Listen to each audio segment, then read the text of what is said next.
நாட்டில் விற்பனை செய்யப்படும் அனைத்து வகையான மருந்து மாத்திரைகளும் மத்திய மாநில மருந்து தர கட்டுப்பாட்டு வாரியங்கள் வாயிலாக அவ்வப்போது ஆய்வு செய்யப்படுகின்றன. அதேபோல போலி மருந்துகளும் கண்டறியப்பட்டு நடவடிக்கை எடுக்கப்பட்டு வருகிறது. கடந்த மாதத்தில் மட்டும் 1000க்கும் மேற்பட்ட மருந்துகள் ஆய்வு செய்யப்பட்டன. அவற்றில் கிருமி தொற்று, ஜீரண மண்டல பாதிப்பு, சளி தொற்று, வைட்டமின் குறைபாடு உள்ளிட்ட பாதிப்புகளுக்கு பயன்படுத்தப்படும் 90 மருந்துகள் தரமற்றவையாக இருந்தது கண்டறியப்பட்டுள்ளது.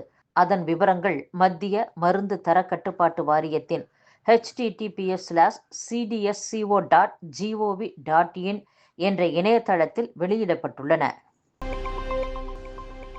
தமிழக பால்வளத்துறை அமைச்சர் ராஜகண்ணப்பன் அறிக்கை ஒன்றை வெளியிட்டுள்ளார். அதில் தமிழகத்தில் 2019-20 ஆண்டு 23 லட்சம் லிட்டராக இருந்த ஆவின் பால் விற்பனை நடப்பாண்டு 7 லட்சம் லிட்டர் அதிகரித்து 30 லட்சம் லிட்டராக உள்ளது. அனைத்து மாவட்டங்களின் புறநகர் பகுதிகளில் ஆவின் பால் விற்பனையை அதிகரிக்க திட்டமிடப்பட்டுள்ளது.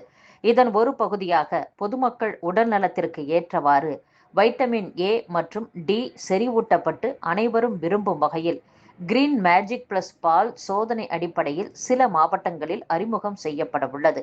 அனைத்து தனியார் நிறுவனத்தின் விற்பனை விலையை காட்டிலும் குறைவான விலையில் ஆவின் நிறுவனம் பால் விற்பனை செய்து வருகிறது.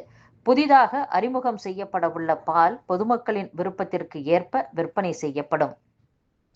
இதற்காக தற்போது செய்யப்படும் அனைத்து வகையான பாலின் விற்பனை அளவை குறைக்கவில்லை என்று தெரிவுபடுத்தியுள்ளார். போச்சம்பள்ளியில் ஜெலட்டின் குச்சி வெடித்ததில் லேத் பட்டறை உரிமையாளர் உடல் கருகி உயிரிழந்துள்ளார். மேலும் 3 பேர் படுகாயமடைந்துள்ளனர்.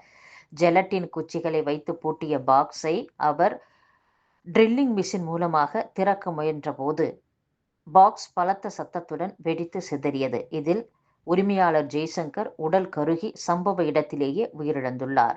அவரின் உதவியாளர் பிரகாஷ் பலத்த காயமடைந்துள்ளார். மேலும் 2 பேர் காயமடைந்துள்ளனர். இந்த வெடி விபத்து நடந்த இடத்தில் கிருஷ்ணகிரி மாவட்ட எஸ்பி தங்கதுரை விசாரணை மேற்கொண்டு வருகிறார். பொங்கல் மளிகை தொகுப்பில் இடம்பெறும் பொருட்களை கூட்டுறவு சங்கங்களிடம் இருந்து வாங்க உத்தரவிடப்பட்டுள்ளது. இதேபோல் உணவுத்துறையின் அமுதம் அங்காடிக்கும் உத்தரவிட்டால் தனியார் நிறுவனங்களிடம் அதிக விலைக்கு பொருட்கள் வாங்குவது தடுக்கப்பட்டு சங்கங்களுக்கு வருவாய் கிடைக்கும் என்று கூறப்படுகிறது. கூட்டுறவுத்துறையின் கீழ் செயல்படும் சில கூட்டுறவு சங்கங்கள் மசாலா பொருட்கள், எண்ணெய் வகைகள், மாவு வகைகள் போன்றவற்றை தயாரிக்கின்றன. இவை கூட்டுறவு அங்காடிகளில் விற்கப்படுகின்றன. வரும் பொங்கல் பண்டிகையை முன்னிட்டு மாநிலம் முழுவதும் உள்ள கூட்டுறவு அங்காடிகளில் ரூ. 199, ரூ. 499, ரூ. 999 மதிப்புள்ள மளிகை தொகுப்புகள் விற்கப்பட உள்ளன.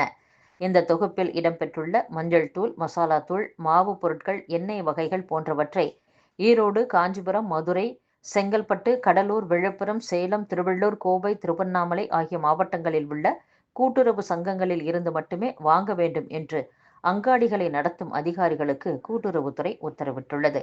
உணவுத்துறையின் கீழ் செயல்படும் நுகர்பொருள் வாணிப கழகமும் அமுதம் அங்காடிகளில் பொங்கல் மளிகை தொகுப்பை விற்க உள்ளது. எனவே இந்த தொகுப்பில் உள்ள மளிகை பொருட்களையும் கூட்டுறவு சங்கங்களிடம் இருந்து வாங்க அரசு உத்தரவிட வேண்டும். இதனால் தனியார் நிறுவனங்களிடம் இருந்து அதிக விலைக்கு வாங்குவது தடுக்கப்படும். கூட்டுறவு சங்கங்களுக்கு வருவாய் கிடைக்கும் என்ற எதிர்பார்ப்பு எழுந்துள்ளது.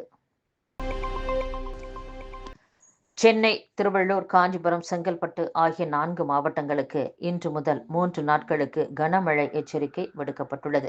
இதில் 2 நாட்களுக்கு மிக கனமழைக்கான ஆரஞ்சு எச்சரிக்கை விடுக்கப்பட்டுள்ளதால் என்ன மாதிரியான பாதிப்பை எதிர்கொள்ள வேண்டி வருமோ என்று மக்கள் அச்சமடைந்துள்ளனர். பாதிப்பை சமாளிக்க மாவட்ட நிர்வாகங்கள் உஷார்படுத்தப்பட்டுள்ளதாக கூறப்படுகிறது. மீண்டும் மீண்டும் பயன்படுத்தக்கூடிய பிளாஸ்டிக் பாட்டிலில் பால் விற்பனை செய்வது குறித்து ஆய்வு நடத்த வேண்டும் என்று ஆவின் நிறுவனத்திற்கு தென்மண்டல பசுமை தீர்ப்பாயம் உத்தரவிட்டுள்ளது. சென்னை புழல் சிறையில் குண்டுவெடிப்பு, கொலை மற்றும் பல்வேறு வழக்குகளில் சம்பந்தப்பட்ட போலீஸ் பக்ருதீன் என்ற கைதி கடந்த 2018 ஆண்டு முதல் அடைக்கப்பட்டுள்ளார். புழல் சிறை கண்காணிப்பு துணை கமிஷனர் சையத் ஜாவித்தை சில நாட்களுக்கு முன்பு போலீஸ் பக்ருதீன் ஆபாச வார்த்தைகளால் திட்டி மிரட்டல் விடுத்திருந்தார். இந்நிலையில் நேற்று பணியில் இருந்த கண்காணிப்பாளர் சையத் ஜாவித்தை போலீஸ் பக்ருதீன் அழைத்து மீண்டும் மிரட்டல் விடுத்து அவரது கன்னத்தில் ஓங்கி அறைந்துள்ளார். இதில் மயங்கி விழுந்த சையத் ஜாவித்தை சிறை அலுவலர்கள் உடனே அவசர ஆம்புலன்ஸ் வாயிலாக அரசு ஸ்டான்லி மருத்துவமனைக்கு அழைத்துச் சென்றனர்.